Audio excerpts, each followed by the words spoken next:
Okay, well, I'll begin by opening the conference. Seamus Boland is my name. I'm President of Diversity Europe.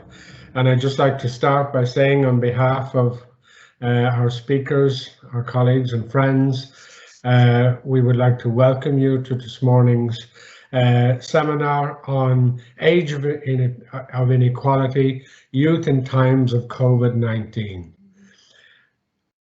And I'm just checking, can I be seen, because I've got messages that, is it working? Apologies. Oh, it is. Okay, thank you. So the joys of technology we're still learning to. You're very welcome this morning, and it's a particular pleasure for me because I spent most of my working life working with and for young people at various stages. So I am a great believer in the future when it comes to being in the hands of youth, because I was there myself. The webinar will explore two interrelated questions. How has COVID-19 affected the mental health and well-being of young people in Europe? And what has been the impact in terms of employability? I would like to let you know also that this meeting is registered as an official event online platform for the Conference of the Future of Europe, to which we will upload the conclusions of the webinar at a later date. That's really important. That means your voice is being heard right where it matters. Our very competent new member, I'd like to introduce you to Katrina Latena from Latvia. She will moderate this event. Katrina is a new member. I don't know if you have actually visited Brussels yet, but you're being asked to take on this very responsible position this morning, which I know you're well capable of managing. And also to thank Nessa Rapancek, our new Croatian member, who is also working with you along with others in bringing this morning to fruition. So my welcome to you and thanks for doing this. In terms of the specific topic, let's look at the wider subject in terms of youth participation in our society. Ultimately, that's really the heart of this morning's webinar.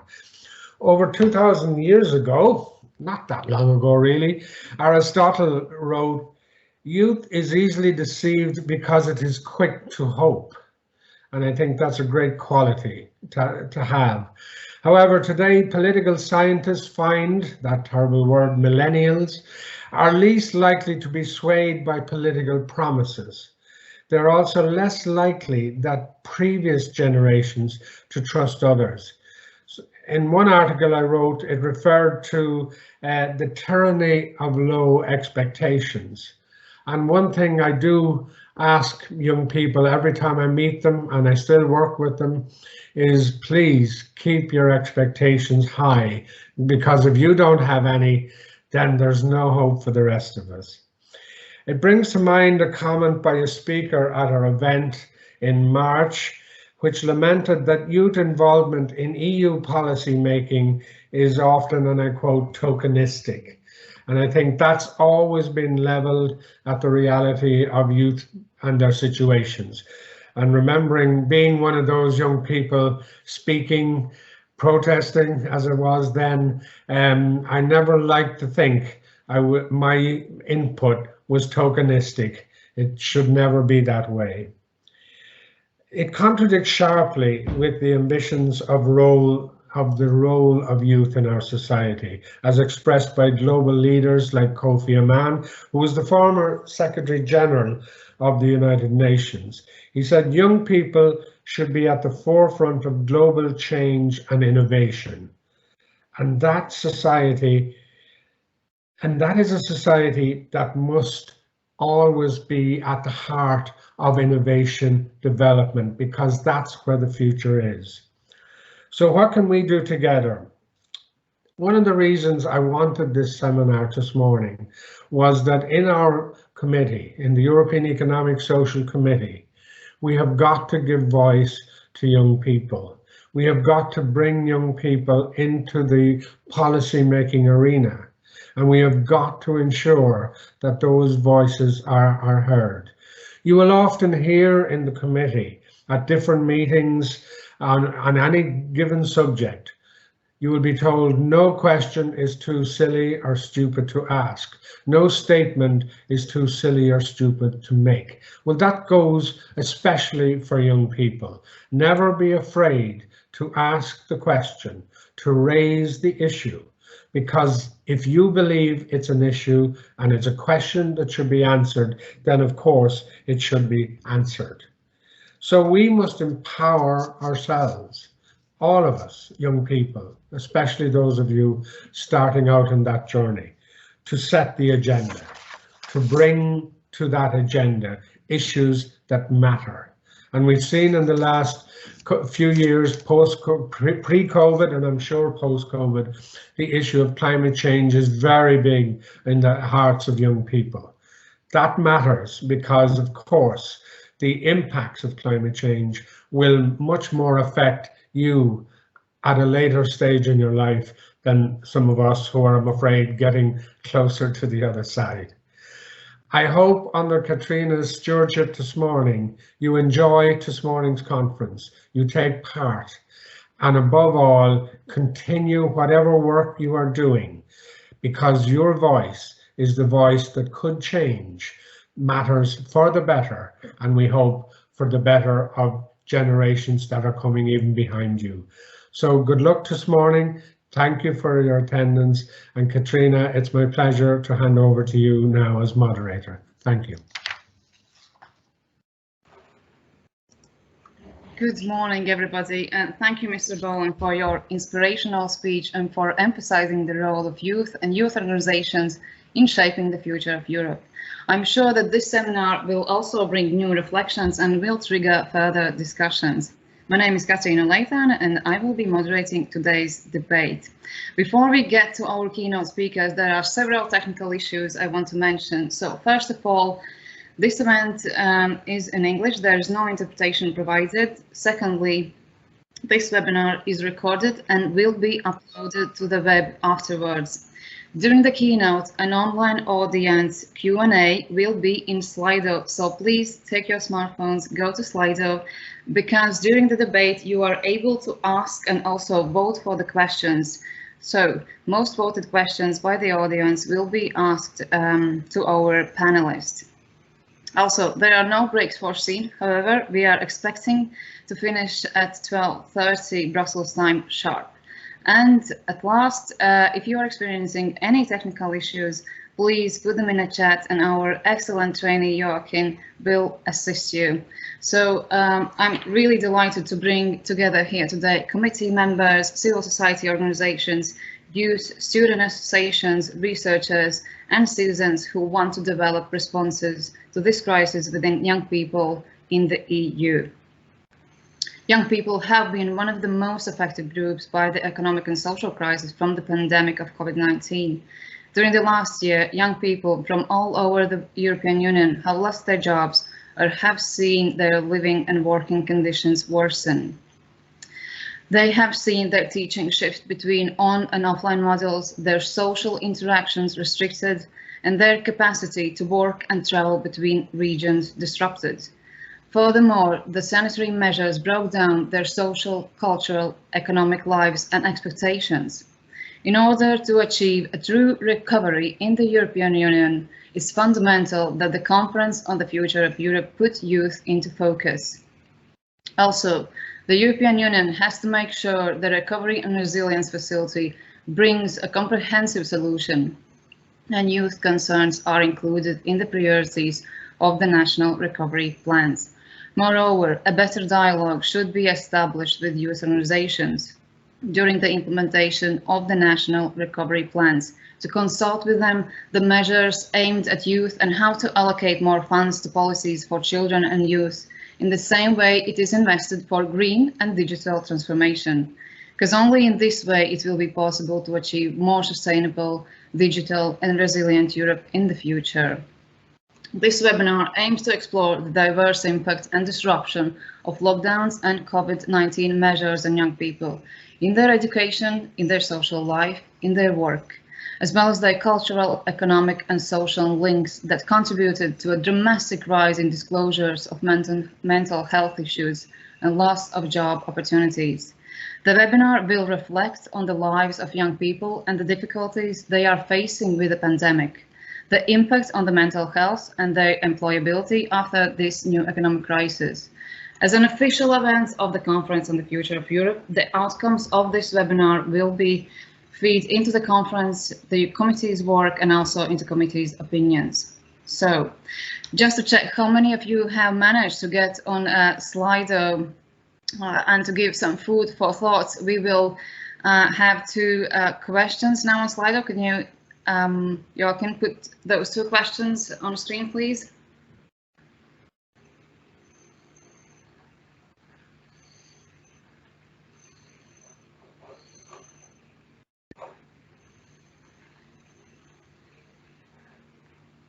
I hope you're not experiencing a huge problems and most of you are already on Slido.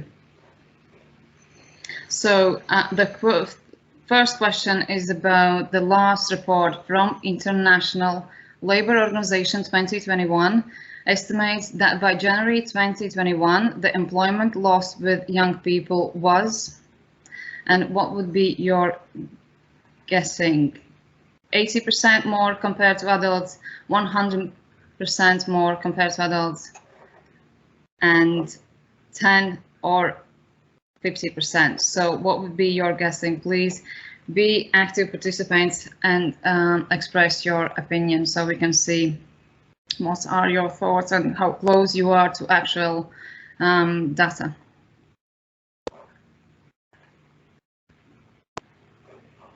Okay.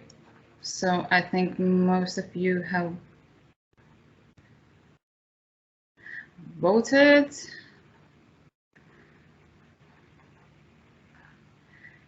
Yes. Okay.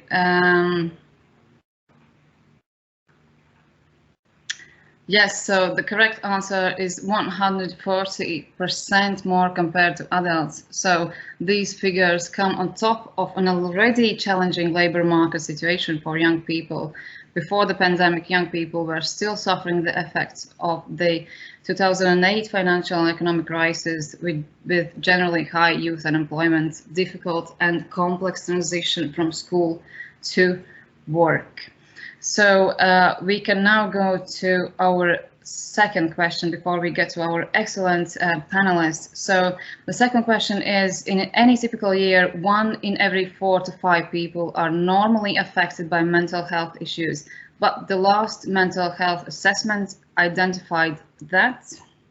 And here you can see these options. Also here I will ask you to be active participants and express your opinion. And I will just shortly present you the right answer.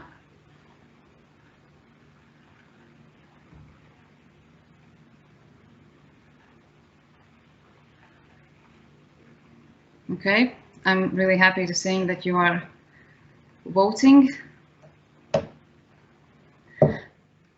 Thank you very much for those who have voted and still voting. So the right answer is almost 65% of the young people may possibly have anxiety or depression. And in Belgium, France and US, based on data from March 2021, the share of young people experiencing symptoms of anxiety and depression was more than twice as high than the most recent data available from before the crisis. So I don't want to take any more time away from our excellent speakers we're having today.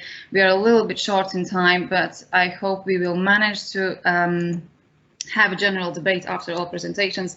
And just to remind you, please be active participants and use opportunity to raise questions for our panelists. Thank you very much. So the first speaker is Pete. He's from Cyprus and he has 10 years volunteering experience.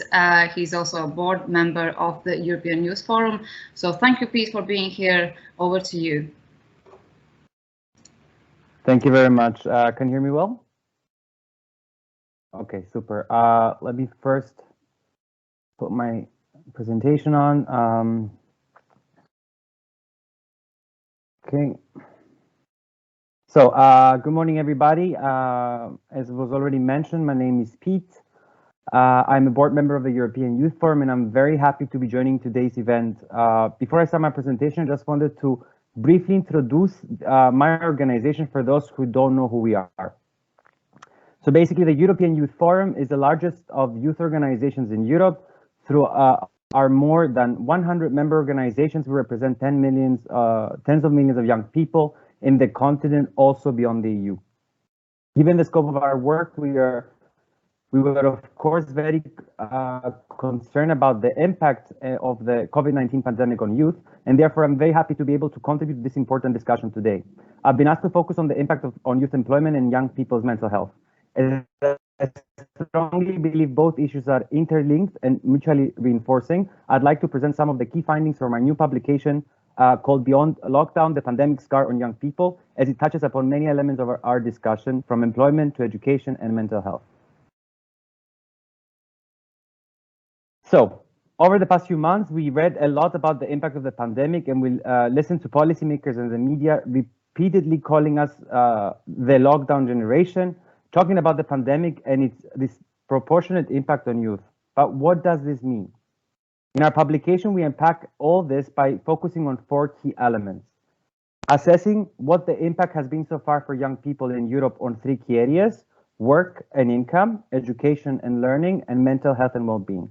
Bringing in strong intersectional perspective by investigating the impact on young people in marginalized situations, investigating what the medium long-term consequences could be for youth, and last, taking a look at the policy response so far to identify gaps and recommendations for the way forward.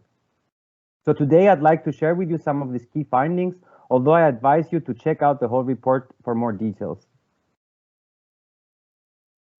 When it comes to work and income, an increasing in unemployment and loss of work has been one of the major impacts of COVID-19, particularly when it comes to young people. Indeed, our research shows that almost 12% of young workers stopped working, either due to job loss or working hours reduced to 0. More than 1 in 4 young workers indicated their income had decreased substantially. These figures are particularly worrying as they come to on top of an already challenging labor market situation for young people before the pandemic, as it was already mentioned by the moderator. A disadvantaged position in the labor market, with young people struggling to transition from education to employment and to find stable and quality jobs, often caught up in cycles of precarious work, obstacles to accessing social protection and safety nets due to their young age and precarious employment status, an overall higher risk of poverty and social inclusion, an overall lack of targeted measures and support for vulnerable youth and understanding of their specific situation. Besides official state youth unemployment figures during the pandemic may ask the true situation for young people lost in work, as they don't account for. Basically what we're talking about, with the loss of youth, the loss of working hours, large number of people transitioning into inactivity, despite young people being one of the most affected groups, both in short and long term. Our research finds out also that, in quite shockingly, that less than 1% of all national economy policies measure target groups specially. In the long run, this could mean a potential higher risk of long-term unemployment, exclusion for the labor market and society generally as young people grow older.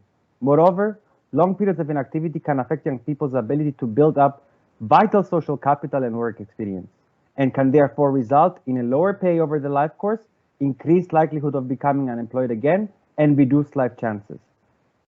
With our everyday life changing so dramatically as the pandemic progressed and its implications for our work and education, it's no wonder that the impact on our mental health has been unprecedented. Some of us found it hard to make sense of the pandemic and what was happening to our lives, while for many, the decline in the economy circumstances resulted in having to cope with the idea of losing their independence and financial stability, or quite simply losing hope for the future.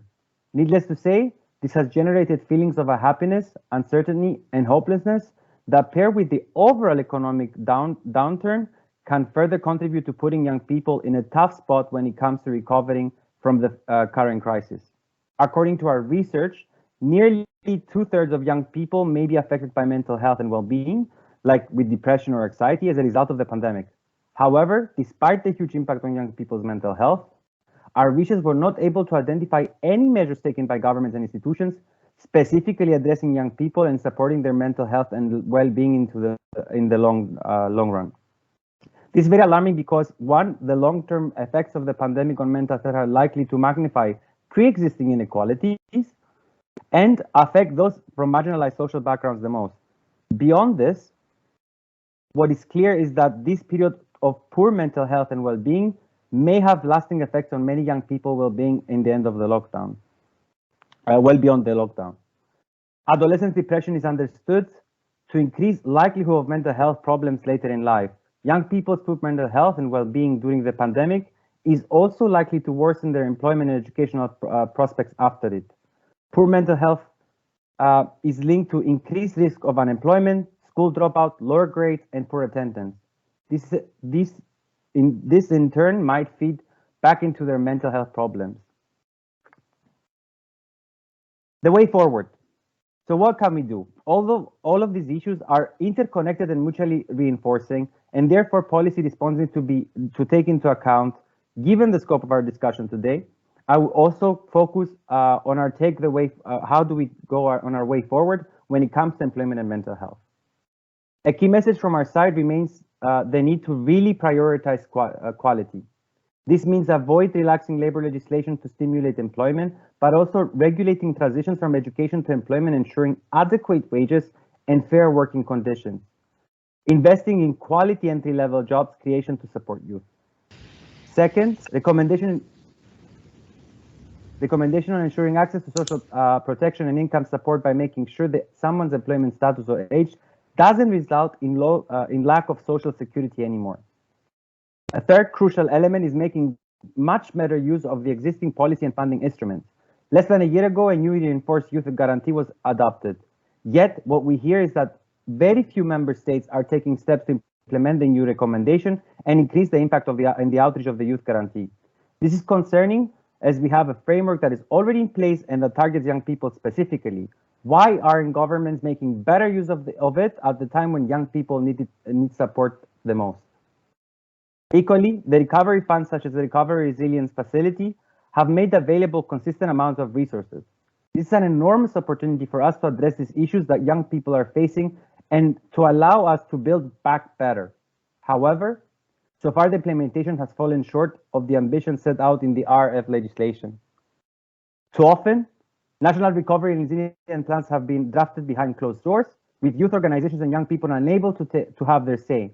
In many member states, there has been no structured consultation with youth organizations whatsoever. Even when youth was consulted, often the process was not meaningful, with no real change for proper input. Many youth organizations are also concerned about the lack of measures included in the national plans for young people. In some cases, young people are not mentioned in the national plans at all.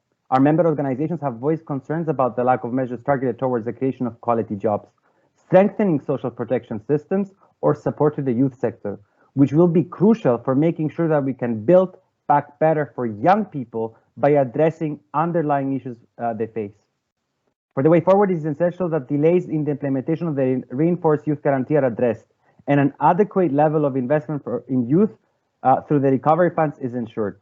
There are necessary steps that will be significant positive role in addressing the impact of the pandemic to young people. Lastly, the mental health and well-being.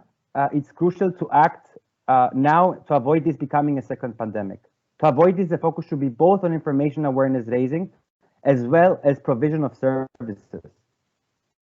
On one hand, we must focus on providing increased access to information around mental health and services available, as well as increasing mental health literacy by providing training to all sorts of professionals working with young people so they are better. On the other hand, we must make sure that youth-focused mental health services are actually available, so young people have somewhere to turn to should they be struggling. Moreover, the year that has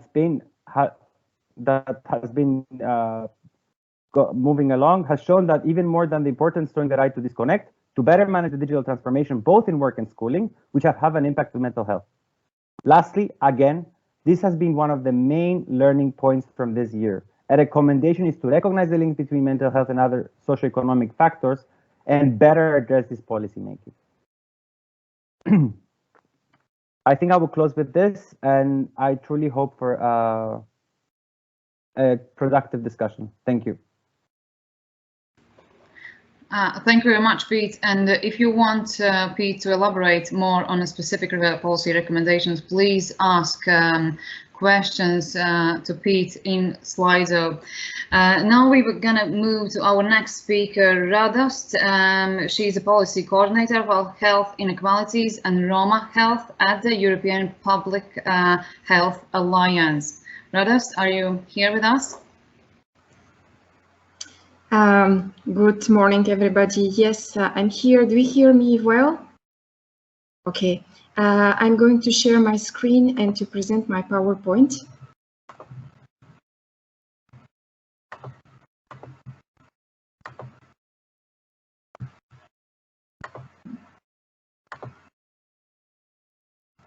Okay.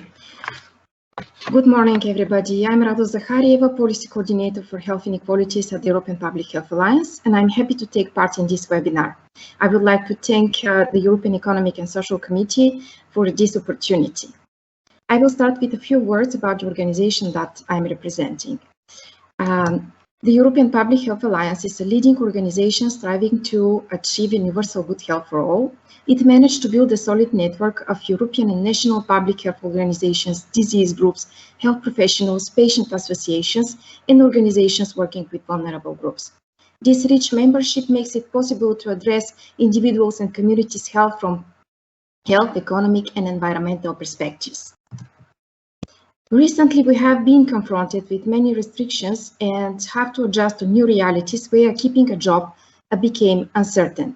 Young people, in particular those from vulnerable groups such as ethnic minorities, including Roma, migrants and refugees, people with disabilities, homeless people, and LGBTQI+ communities have been widely affected by growing inequalities in COVID-19, which will have long-term implications on their physical and mental health status. They experience notable disparities in access to essential rights and services, raising their vulnerability to poor health, both physical and mental. The accumulation of multiple factors such as gender, age, ethnicity, social, administrative, and legal status makes young people widely exposed to intersectional inequalities. Although youth unemployment reaching 17% in April 2021, according to Eurostat, seems to decrease compared with previous years, COVID-19 revealed the fragile socioeconomic situation of young people. Even before the pandemic, they were widely affected by employment precariousness, and they were in a precarious socioeconomic situation. This has direct implications on their ability to afford healthy diets, timely and quality health care and preventive services, as well as decent housing.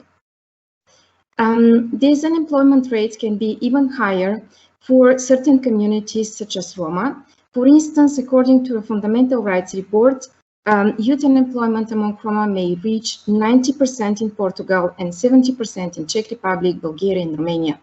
The COVID crisis is likely to raise further such unemployment rates. Often employed in a temporary positions, many young people, such as students, lost their jobs and financial resources in COVID-19 and were not entitled to any social benefits aiming to support workers. Many Roma mobile workers and migrants who were in a poorly paid force of employment experienced severe difficulties to meet their basic needs such as food and accommodation, which raises their vulnerability to homelessness. From health perspectives, living in such conditions may have physical and mental health effects on young people and their families and lead to severe disease. Sorry, Radost, your slides are not moving. Can you? They are moving on my screen. Okay, they are not moving for the audience. So could you? Okay, please? I will try to reshare the PowerPoint. Thank you very much. Okay, let's try again.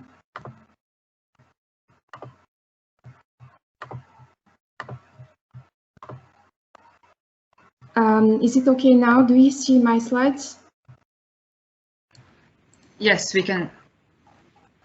Yes. We can see Okay. Is it okay now? Yes, thank you very much. Yeah. Lockdowns aiming to prevent COVID-19 outbreaks particularly affected young people, including migrants and LGBTQI communities, exposing them to domestic violence having devastating effects on mental health. The feeling of insecurity about their socioeconomic conditions, growing poverty and social exclusion, contributed to raise further levels of stress, anxiety, and mental health disorders, in addition to social isolation during the pandemic. School and university closures became another source of inequalities in COVID-19. The pandemic intensified the challenges for vulnerable groups such as Roma and migrants who are experiencing substandard housing conditions and disadvantaged socioeconomic situation. While digital technology offers opportunity to maintain jobs and continue education during the lockdowns, online schooling was not accessible to those experiencing poverty, Roma and travelers, migrants who have lower capacities to afford IT devices and access internet.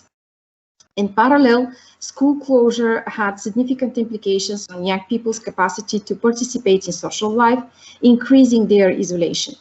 Furthermore, limiting access to daily activities and social interactions with other people provokes mental health issues and weakens people's health as a whole. This situation is particularly worrying for people living in shelters and detention centers, who may experience greater mental health issues as they are deprived of external social contacts for a longer period. Living in overcrowded shelters or experiencing homelessness has long-lasting effects on mental health. Such living conditions intensifies the feelings of insecurity, anxiety, and depression, and may lead to suicide. Anxiety and apathy, as well as loneliness, are some of the mental health consequences that will persist long time after the pandemic ends, whilst the increased feeling of depression and stress may have serious impact on public health as a whole. Although the evidence demonstrates that young people's exposure to intersectional inequalities affect their health status, both physical and mental, there is not a significant investment in young people and mental health prevention in policy responses aiming to mitigate the pandemic impact. Urgent responses to COVID-19 pandemic have put the focus on older adults and did not pay enough attention to the needs of young people, even if they form a vulnerable group and they are exposed to severe inequalities. There is still a lack of awareness about young people's needs in COVID-19 protection and prevention. To raise awareness and mobilize policymakers, the European Public Health Alliance revised the European Charter on Health Equity. Initially, this document was presented in 2010 for the European Year Against Poverty, but it became greatly relevant in the context of COVID.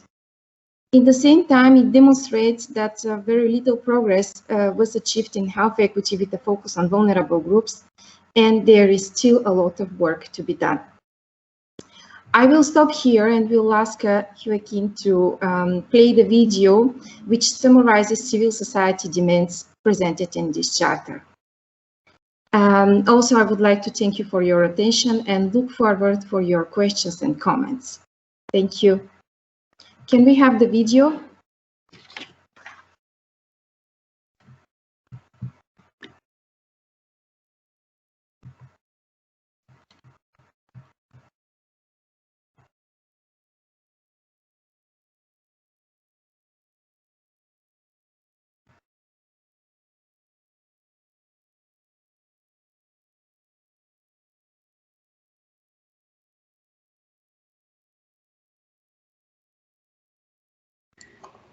Joachim, there is no sound of the video.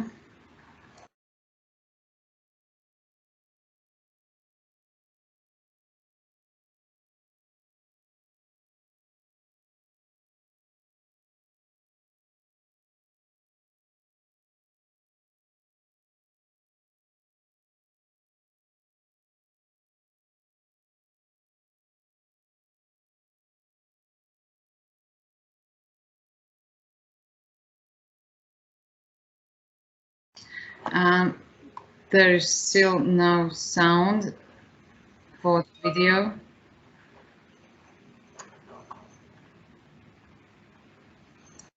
I think I'm going to share the link in the chat box and people can watch the video. That would be also my suggestion. Thank you, Radast. Due to time constraints, we will move to our next speaker, but please be so kind and put link to the video in the chat, and also we are expecting questions to you from our audience. So our next speaker is Neža. She is a member of the European Economic and Social Committee and as well a representative of the National Youth Council of Slovenia. Neža, please put your camera on, but the presenter view, if you can, please. And if I kindly can ask you, please stick to 5 minutes. Thank you very much.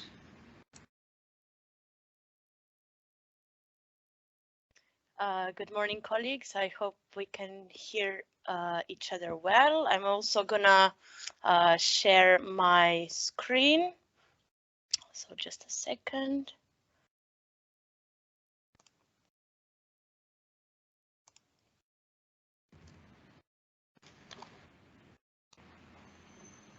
Okay, good. So I'm really glad to be able to address an issue today that has been bothering me for the past 2 years. I have decided to dedicate my presentation not to the statistics and data, but rather to make an kind of inspiring speech about the COVID pandemic and the reality we found ourselves in. The COVID pandemic came as a shock, so we were unprepared, scared, insecure. Our bright future seemed very distant, if at all possible, and our environment, which seemed safe at the time, changed overnight. However, this rapid change was not something new we could observe in society, not even in nature. So today I would like to make a comparison of this new reality with the world of nature. Can we learn something from it? I decided that we would start by looking at plants. Let's take a look at a simple plant. We all know plants are essential. They maintain the atmosphere by absorbing carbon dioxide and they produce oxygen. They nourish other living organisms and they supply psychological benefits to humans. As well, they improve our mood and beautify the landscape around us. They for sure provide. Similarly, young people are essential. They are the future generations, the one that we all depend on. They are the healthy workforce. They bring up children and by doing so, ensure that human race does not go extinct. They also provide. But plants do not only passively provide, they also take action.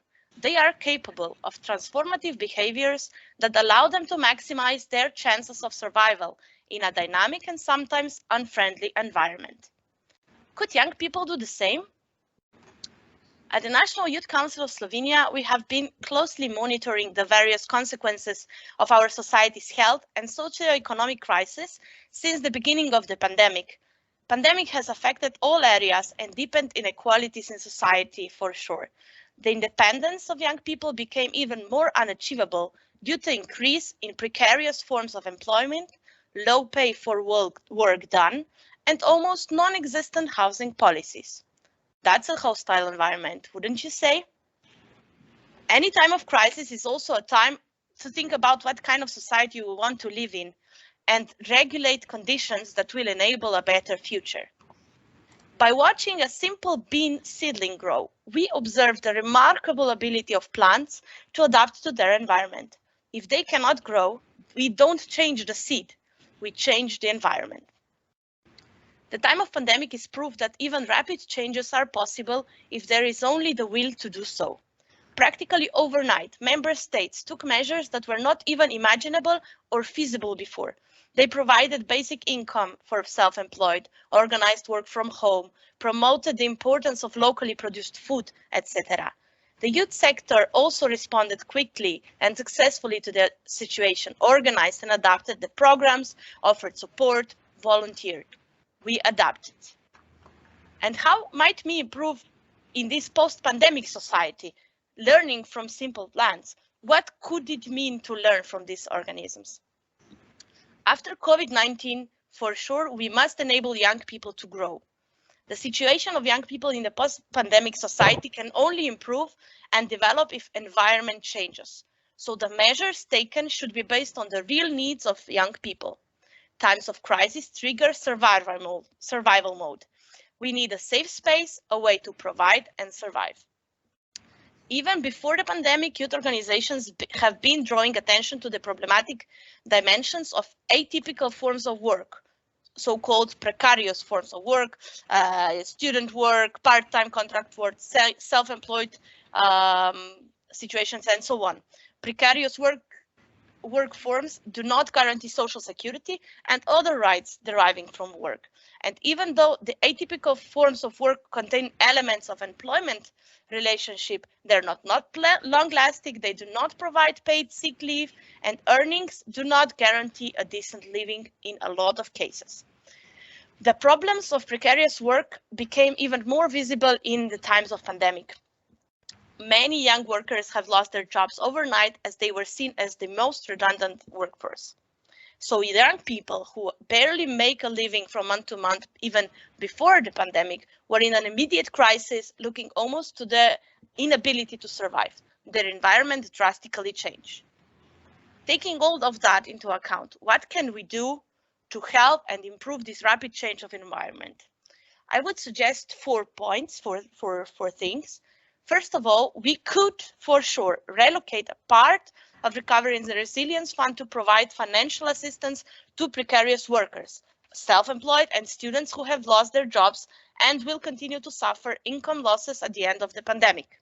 Secondly, we should and could increase control over violations of labor law in all member states. Thirdly, we should strive to change legislation that would make precarious work impossible. Situations vary from state to state, but we should be striving for changing the legislative environment.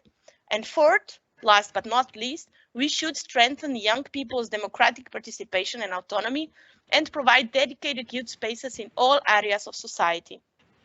Last mentioned is also one of the priorities we as a National Youth Council will follow in the following Slovenian presidency. So coming from all that, young people are often the neglected part of society because many believe there is no need to introduce special measures. And even in this post-pandemic world, that must change. We should be working to develop a long-term and coherent policy that will meet the needs of the young people, that will enable them to successfully integrate to the labor market and motivate them for long life learning and provide conditions for them to grow. So thank you for the attention. I was really trying to be fast and I look forward to the questions. Thank you. Thank you so much, Neža, and also thank you very much for presenting concrete solutions, how to improve situation and how to help youngsters. So please ask questions to Neža in Slido. We can move to our next speaker. He's president of the National Youth Council of Portugal. Yeah, please, over to you. Hi, Latane. Hi, everyone. Thank you very much for this invitation to participate in this webinar. So at the first question that was asked to me, I think at CNJ, at National Youth Council, and let me present you in the first place, the National Youth Council of Portugal.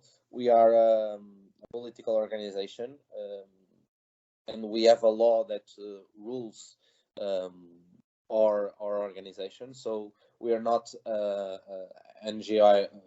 NGO or an association. We are a National Youth Council constituted by law, approval for a unanimous parliament during the 2006 year, I think, and we are now acting on this post-pandemic stress on mental health, on unemployment, and we have conducted a survey in March and April 2020 to understand the impacts of COVID in young people's lives. 25,000 young people responded to this survey, pointing out the consequences of COVID in their lives in the short and medium term. Based on the key results, we have developed a package of policy measures for an economic and social recovery of youth, and we have presented it to policy measures and to the decision makers to make things change. I'm proud to say that some of these measures were adopted by our policy makers and our decision makers, and a key finding is on mental health, increase in anxiety, hard time managing emotion, and this can be explained, for example, by uncertainty about the academic and professional future, increase in economic hardship among the families, unhealthy behaviors, lack of sports, for example, hard time sleeping, substance use, and this is very, very common, gaming addiction, and excessive of use of electronic device. We have this issue, the right to turn off, and during the pandemic this wasn't very protected to young people and for the society at all. Also, hard time on following online classes or lack of adequate resources. Professionally, young people saw an increase in working hours, workload, lack of safety measures, and abuses in teleworking, for example. Increases in youth poverty, facing hard time and in paying electricity and other households bills.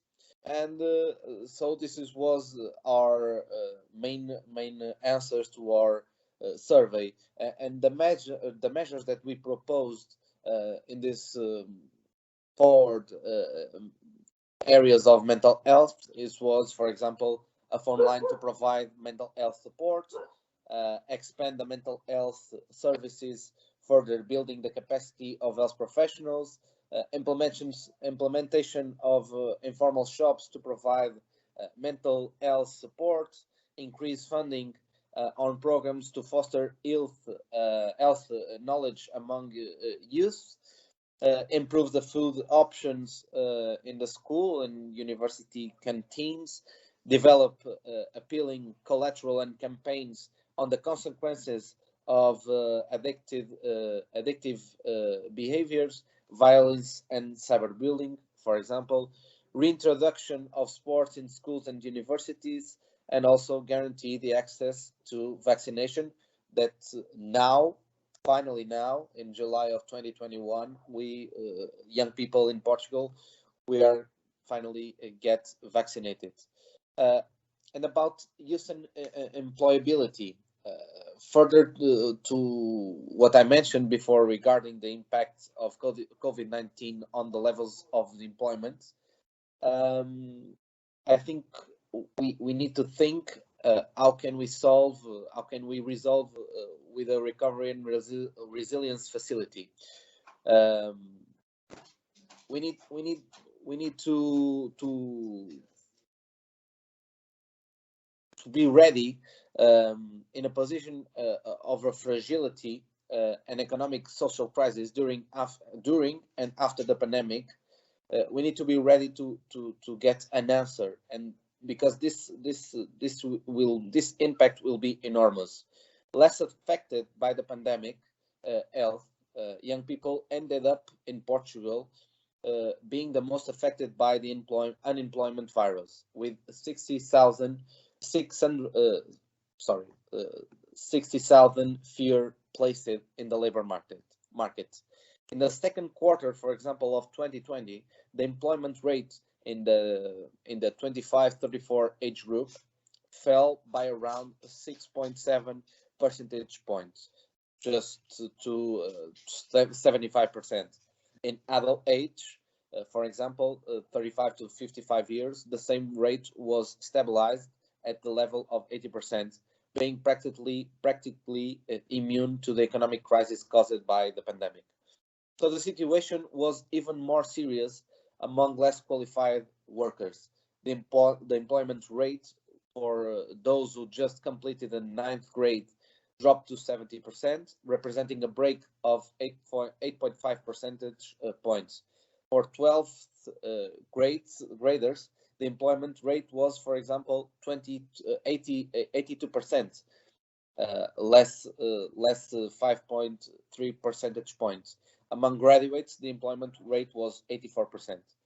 However, and despite attacking indefinitely, unemployment disproportionately hit the youngest. It started by the European Union Statistic Services in October 2020. Portugal presented in the European space the second highest rates of risk of job loss for the youngest young people between 16 and 24 years old, being only surpassed by Spain. This is a big issue in Portugal, and we need to reinforce, and this is one of our measures, we need to reinforce the youth guarantee, making sure that the opportunities available are decent, based on quality standards and rights, and that young people have the opportunity to explore their career options while getting an holistic approach to their needs. Information about the rights of young people needs to be available to them, and increase the oversight of workers' conditions in labor's rights and denouncing mechanisms, because also we all know abusing situations during our jobs, but we need to reinforce our mechanisms to denounce these situations. Develop policies to regulate the teleworking and the new rights that have emerged in these contexts, and social protection, of course, to youth, and review the statute for young people who study and work.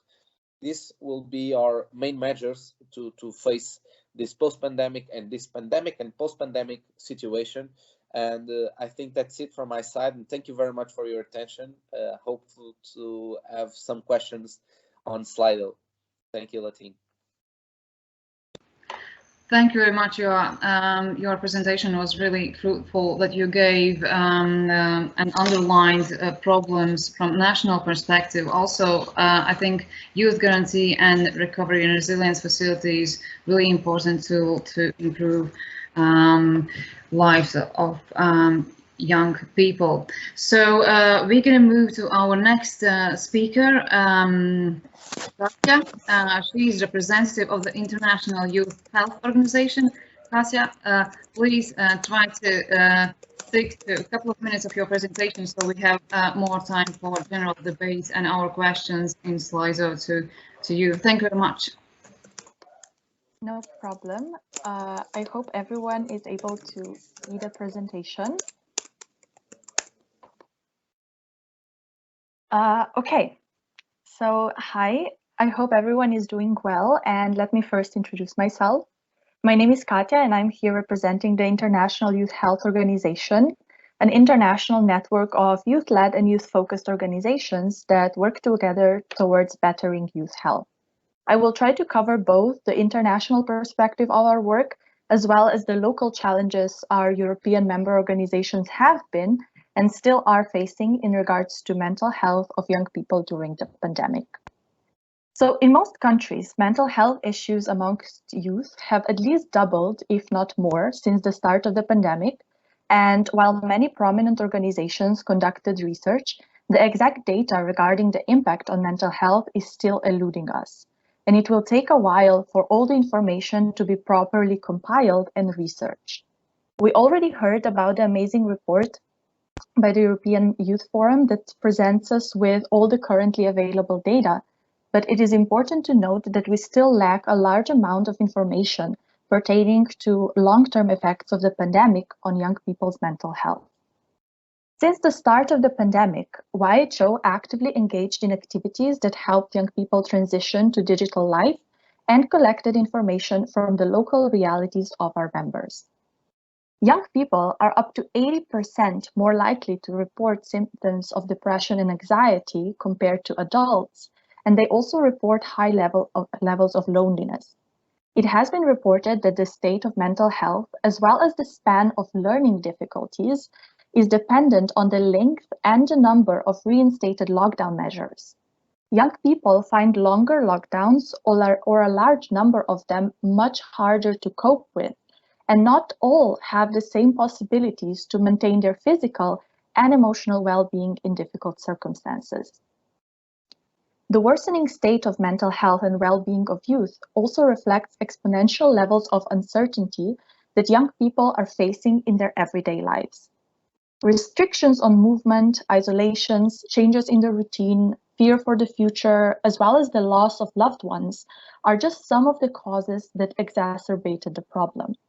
Even in the light of the partial reopening of the economies, the prevalence of symptoms of anxiety and depression remain higher than ever, even from the pre-crisis levels.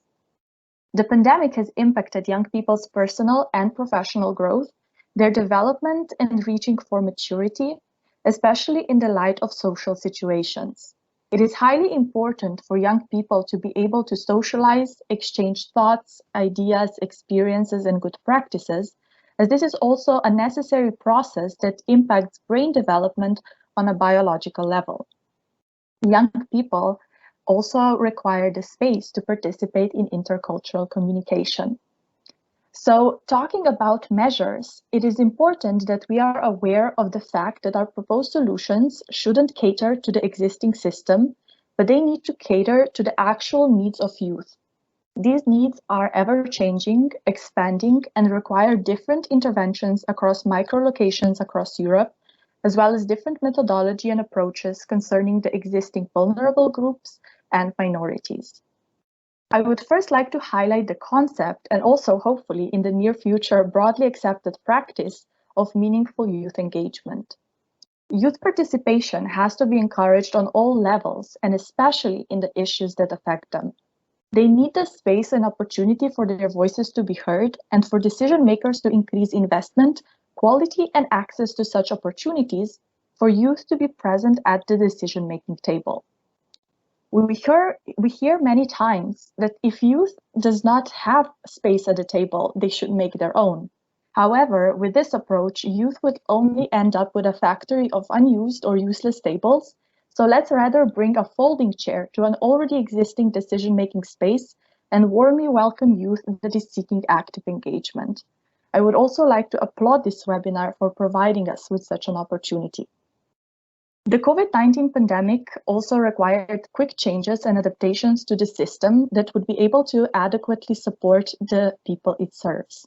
However, our systems are often very slow to respond and do not take into account the shifting priorities and needs of the most vulnerable groups, such as youth.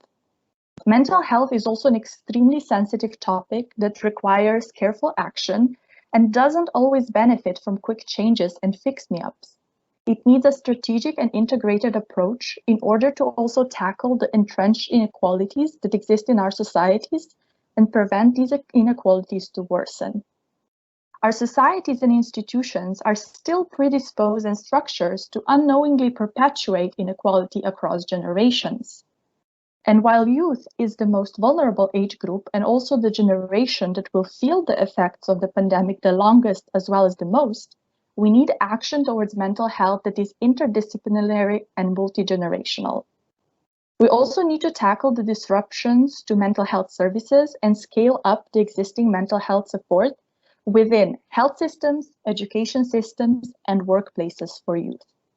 We need to reshape and adapt education processes to current circumstances, paying special attention to youth with fewer opportunities. For example, digitally illiterate young people, people with no digital learning gadgets and tools, as well as young people with hindered or lack of access to internet. This digital transition needs to be as seamless as possible so young people don't feel any shortcomings of online education because that can again impact mental health. We need to foster youth cooperation and provide them with equal opportunities to enjoy their right to education and support their efforts to develop their full potential, which is connected to the issue of youth employability that was addressed by other speakers. An arising potential solution would also be focusing on social entrepreneurship amongst youth and thus supporting their efforts in the labor market and contributing to the greater good in their local realities. It is essential for the governments across the world to also adopt comprehensive mental health policies that are integrated into public health system and cooperate closely with all relevant stakeholders from NGOs, health and care workers, teachers, patient groups, and especially youth, to develop long-term cross-government strategies on young people's mental health that prioritizes early intervention, prevention measures, high resilience and recovery levels for mental health services with clear funding in place.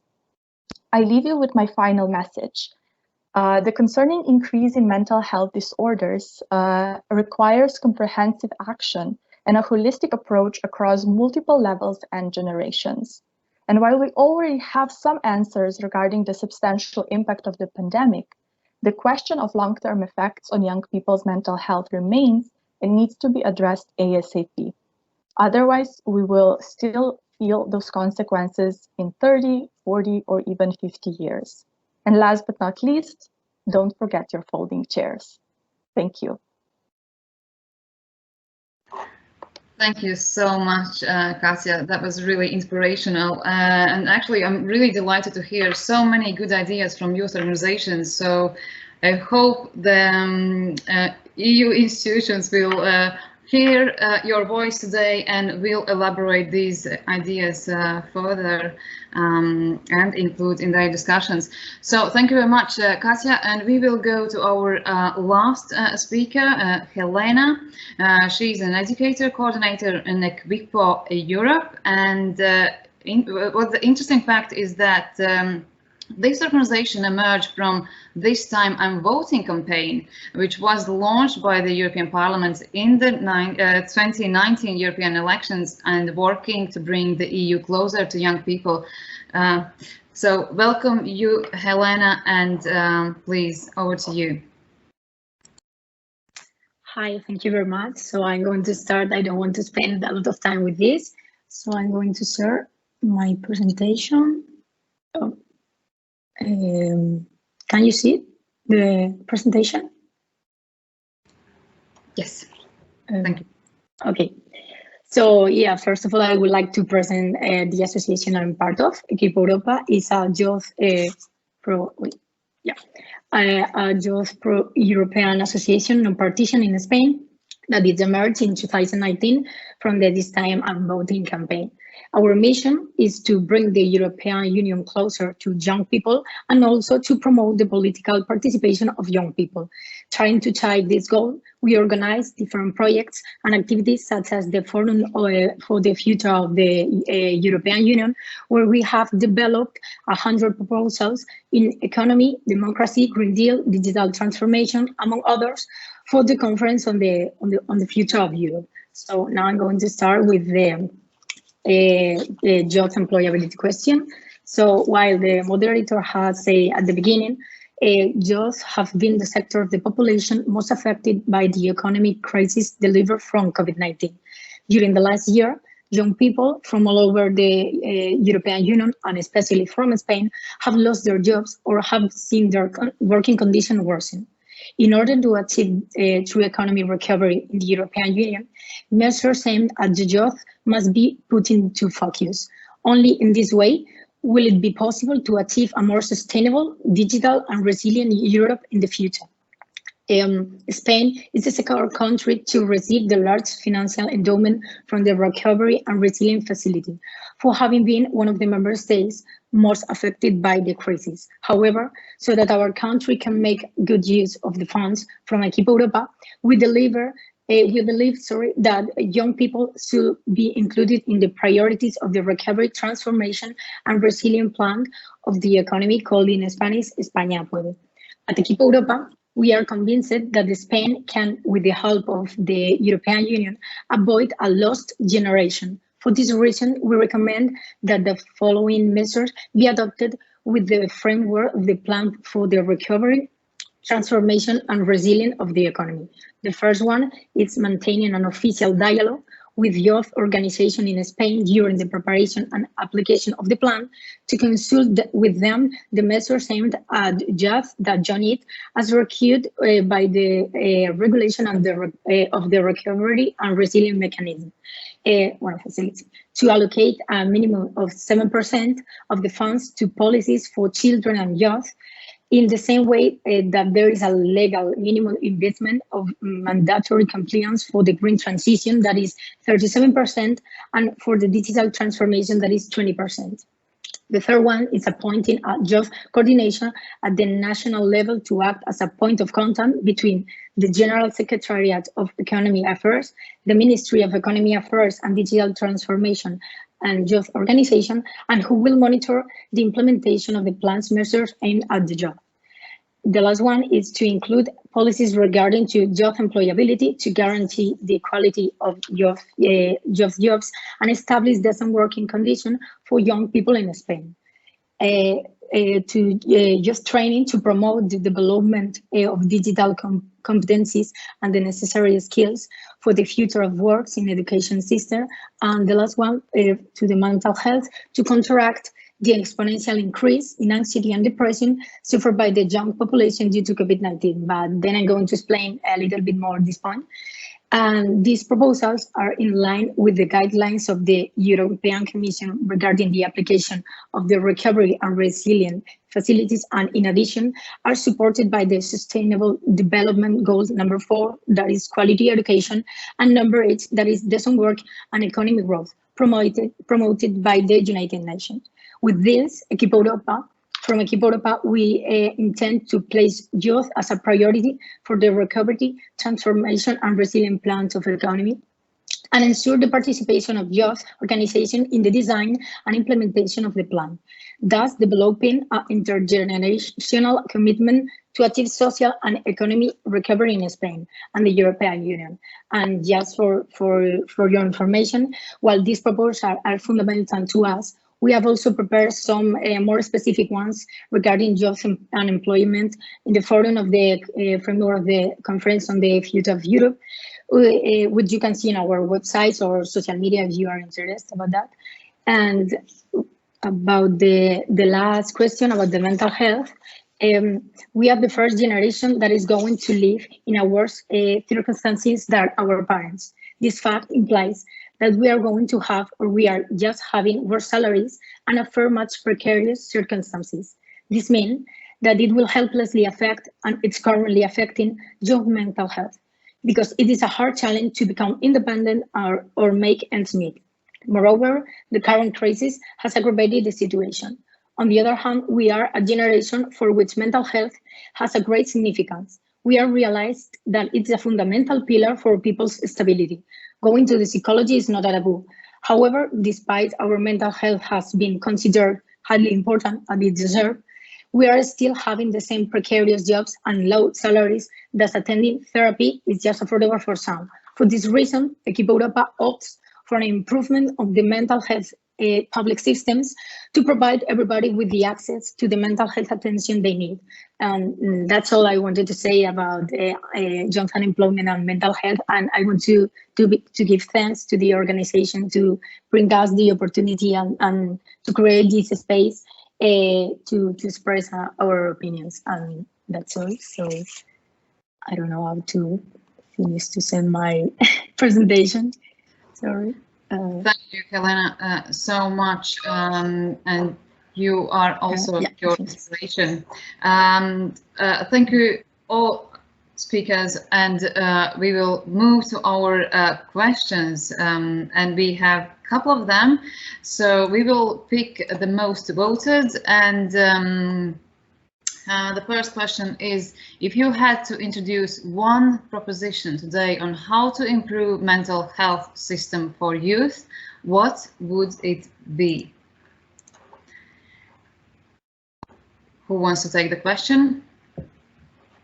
Any volunteer, or shall I invite?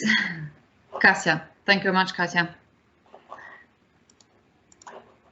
So I would perhaps say that if one intervention is the only thing that we can possibly do today, I would say that we would need more counseling services that are available to youth in educational systems, because that seems to be one of the largest problems that youth is dealing with. And in times of uncertainty during the pandemic, they need something that is that has a systematic approach, something that is integrated into their everyday lives. And schools are actually one of the best approaches that would be able to support youth across multiple generations. So I would say that we would need to find spaces. We would need to also perhaps utilize peer-to-peer counseling services in order to make sure that all youth is supported in terms of their mental health. Thank you very much, Katja. Radost, you and then Pete. Thank you. Yes. In most of the European countries, medical insurance or provisions for universal health coverage covers primary care, specialists, hospitalizations, but mental health prevention and protection, it's not always included as a universal health service. So my suggestion is to improve the accessibility of mental health prevention services by making them affordable and accessible to all. This can happen through when policymakers are providing provisions for making mental health services universal and accessible to all.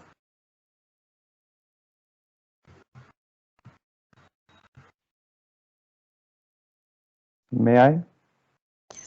Yes, please. I totally agree with the points presented by the two speakers before me. And what I would say, in order to address this issue first and foremost, We cannot hear you, please. Okay.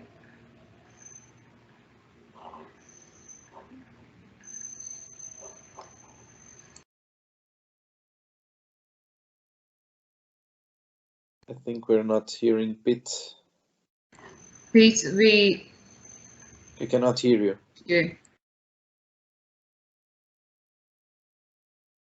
Pieces and the dialogue around when it comes to mental health, allow people that they work with young people to address this topic and to address its importance. And also, as we have learned, I think through the pandemic, using the online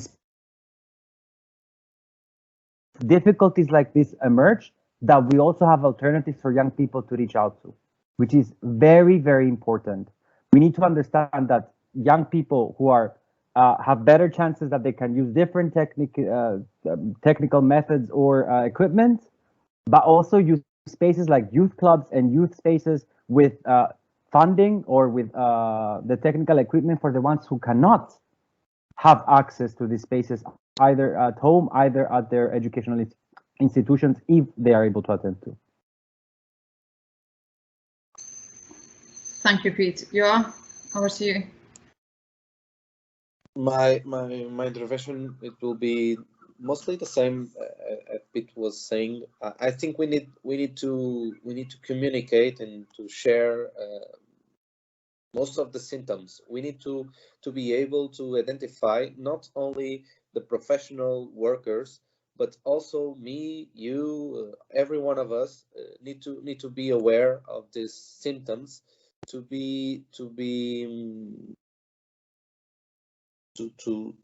can help these people, not help professionally, but to tell them to go a professional health worker, that they need help. We need to be able to identify this situation. So because most of these people, I think they think that they are not sick, but they are. And they are not that these symptoms, they are not in front of our eyes. So I think we need to be able to discover and to see what are the symptoms. So we need to build up this this frame of symptoms, we need to share them with the society, just for us to be able to identify the situations and to help these people, just to tell them, for example, I think to go to a doctor or to a nurse or wherever. But we need, first of all, we need to identify these situations, and that's it. Thank you all so much for your inputs. I think really valuable comments. So thank you very much. Due to time constraints, we will be able to take only one question. How do we design our societies better so we ensure that we neither leave youth nor marginalized groups such as persons with disabilities behind? So please, whoever wants to take the floor, please take the floor.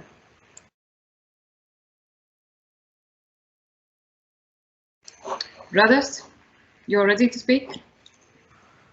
Yes, thank you very much. So I think that we can achieve a positive impact on societies and economies when we have appropriate policies, when we have also political will to advance social fairness across Europe, when we have also strong political commitment to advance health equity in European member states. So just to summarize, we need stronger political will to achieve a significant impact on societies which were affected by COVID. And this can happen through the development of effective policy measures that meet the needs of people from vulnerable groups, people with disabilities, young people, but also Roma communities, LGBTQI+ persons, homeless people, etc. Yes, please. Yes. Thank you so much, whoever asked this question, because we need to think about the different layers of young people and the different backgrounds of each person of our society. I think intersectionality is the most important part that we need to be aware here. I myself, as a young person, as a young gay man, I do see the differences and the difficulties that goes to my age, that goes to my sexual orientation. I mean, we see lately how democracy is under risk with governments pushing legislations that they really push vulnerable people even further back and minimizing their access or the enjoyment of their rights. So for me, to design our societies better, and I really like the word design, we need to have a right-based approach to make sure that we are aware of our rights, that our democracies or any governments are aware and have developed a setting to apply those rights, and together all different groups have a seat in decision making and policy making to be able to make these rights into policies and into implementation and into actions,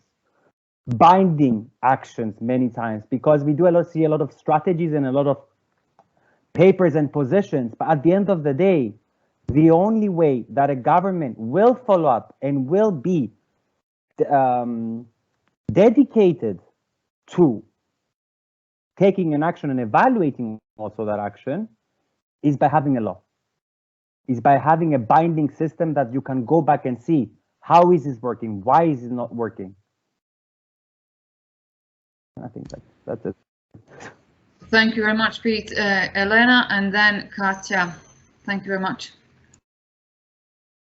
Yeah, I would like to say the same as Pete. Is like it's fundamental to include their voices. Not only if I talk about which problem they have, it's fundamental to include people with disabilities, women, I don't know, a lot of kinds of people who have a different condition, to understand that there are more ways of life and people with different problems, and we have to visibilize the ways they live to include and to design a better society.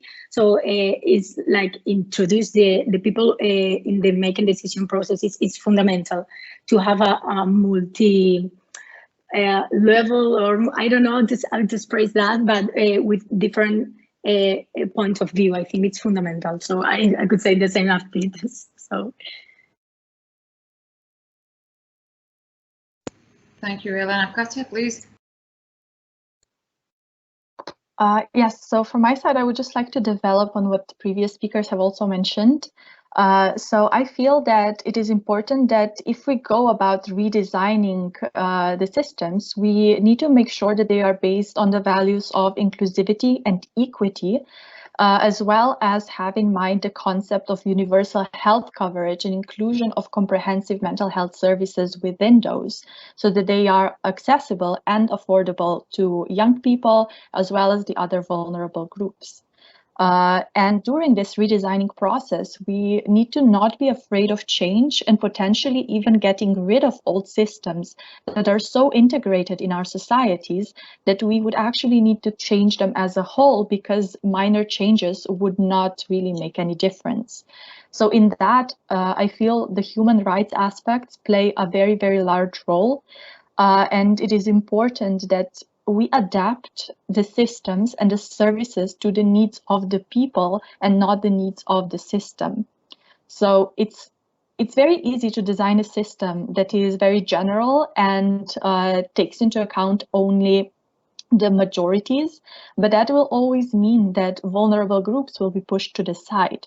So we definitely need to give those vulnerable groups a voice and include them in decision making once we are actually redesigning the systems.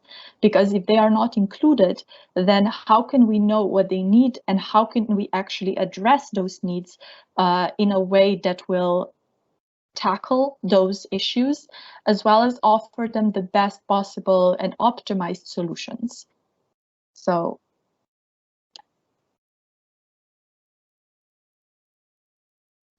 Thank you very much, Katja. We are right on time, but as we can see, there are a lot of questions. Unfortunately, we will. Neja, okay, I cannot exclude you. Sorry. So 1 minute, Neja, please. I'll give you the floor. Thank you, Katarina. I was sure that you didn't see me, so I just wanted to mention one of the things I found really important, and I really liked the question that was really voted too, is that, in my opinion, if we want to make sure we don't leave anyone behind, we have to make sure that there are financial investments to organizations in civil society and NGOs, because that is one of the best, at least in my opinion, the best ways to enable young people to find an organization that fits their needs, their diversities, their needs, basically. So when I was mentioning before the environment, it's not one suits all. So we should be making open spaces for all in the way that they can fit a space or find a space that would fit their realities, their needs, their values, if we say it like that. So for me, that's really one of the core aspects of reshaping the society, investing in youth, meaning investing in youth organizations that can provide space, support, that can provide also counseling if needed, or that can provide counseling for careers, counseling for labor market entry, or counseling for mental health issues that appear in young people realities every day. Thank you. I was short, so I hope that answered it also from my perspective. You were really, really short. Radas, please, a couple of words of you as well. I just want to add that the participation of young people and those from vulnerable groups in particular is essential for providing effective policies that really meet the needs of the most vulnerable. And the participation of such groups in the design, but also in the implementation and monitoring, will increase the results of these policies in midterm and long term. So this process should not be transformed into a ticking a box exercise or simple tokenism, but the authority should provide a safe space for building a structured dialogue with young people and people from vulnerable groups in particular, to develop effective policy responses to the needs and the challenges that young people face in European countries. So I try to be brief to respect the time which is allocated to this discussion. Thank you. Thank you so much, Radis. To be honest, I was really delighted to be among you, your pure inspirations, really, and your amazing youngsters. And thank you for your activity and thank you for being here. As I said at the very beginning, this webinar will bring new reflections and will trigger further discussions. And I will keep my promise. Reports of this event will be uploaded on the conference platform. So we encourage you to keep debate and please go to the platform and bring your ideas over there as well. Pete, do you want to say something, or that's what you wanted? Okay. So yes, thank you very much, everyone. Thank you to attendees. Thank you very much to speakers. Thank you very much to the committee, and Joachim. Thank you. You are amazing training and being a huge help for us to make this webinar to happen. Thank you very much. Please go to the platform. Keep up this debate alive so we can change and improve lives of our youngsters. Thank you very much. Wishing you a good rest of your day. Thank you. Thank you very much for this opportunity. Thank you very much for this productive discussion. Goodbye. Thank you very much, everyone.